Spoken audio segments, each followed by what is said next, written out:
Good day po teachers! Welcome back po dito sa LearningPal kung saan po tayo nag-share ng mga DepEd latest news and updates and free learning materials. So ito na nga po, lumabas na po yung ating pinakahihintay ang Executive Order number 64 which is yung ating pong salary increase na ating hinihintay. Ngayon po, pag-uusapan po natin ay kung sapat ba ito at magkano po ba ang increase sa ating mga teachers. Okay? So, nag-prepare po ako teachers ng isang table kung saan mas makikita po natin at maunawaan kung gaano po kalaki yung increase sa ating salary, kung magkano po, at maka-compare po natin yung increase per tranche. Okay?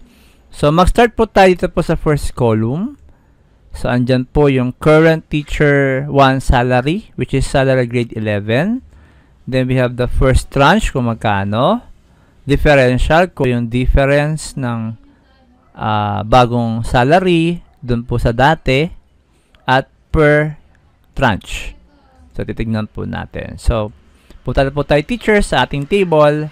So, para po sa current teacher salary grade 11, so, makikita po natin na ang salary grade 11 po for teacher 1 is 27,000 pesos. Okay? So, lagay po natin dito. So, ito po yung current salary po ng teachers, no? Ngayon po, wala pa pong increase. Now, paano po pag may increase? So, sa first tranche po, punta po tayo sa official gazette po ng ating government. So, ito po, dinalo na po natin. So, nakalagay po rito sa first tranche po, ang salary grade 11, which is for teacher 1, is ang bago po nilang salary dapat this year ay 28,512. So, ito po yan. So, punta po tayo sa table sa first tranche this year, 28,512. So, magkano po ang in-increase? So, ito na po, 1,512 pesos. At yung percentage po ng in-increase ng sahod po natin ay 5.3%.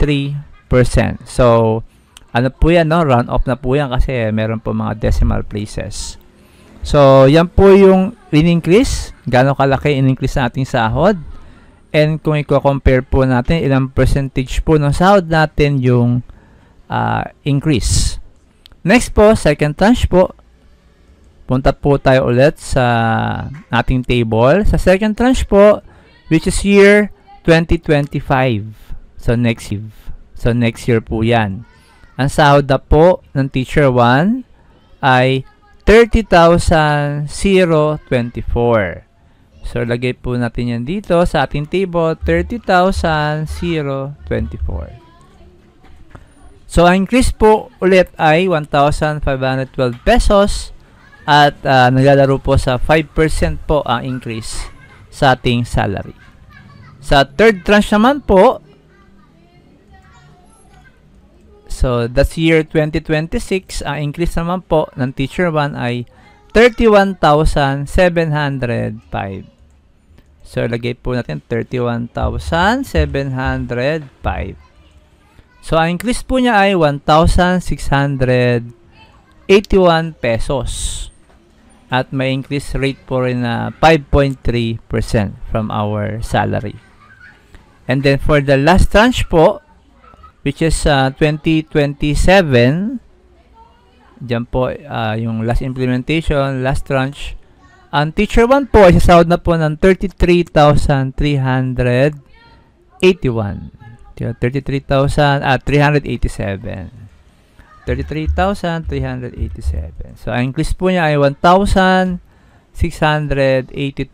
pesos. So, that's also around 5% po ang in-increase ng kanyang kabuuang salary. Ngayon, ano po yung trend? Ano po napapansin po natin teachers? Napapansin po natin na ito po, halos pare-pares po ang increase every year, no? Naglalaro lang po ng more than konti lang po ng 1,500 pesos. So, ang tanong po sa ating teachers ay sapat ba to? Itong increase sa ating salary every year. Given na yung inflation, yung mga factors na pwede po maka-apekto po sa ating sahod. So, ano pong sagot nyo po, teachers? Yung kayo pong tatanungin, sapat po ba itong increase? So, sa akin po, syempre hindi po sapat, no? Pero ako po napapasalamat pa rin sa increase. Kaya lang, we expected much better increase po for our salary increase. At hindi po yun nangyari, kaya medyo alam ko po na tayo ay malungkot at dismayado sa increase. But of course, we are grateful pa rin and thankful na at least this current administration ay nagkaroon po ng increase ang mga government employees. So let's pray lang po tayo na sana magkaroon pa rin ng changes at magkaroon ng additional benefits po tayo from the government, and we're hoping po, no, for the best to mga coming about sa ating mga government employees, especially po sa teachers. So yun lang po. Sana naintindihan nyo po yung ating explanation kung gaano po yung increase ng ating sahod every year. How many percentage po from the whole salary po yung ini-increase. At magkano na po yung ating sasahurin. So ito lang po ay for teacher 1.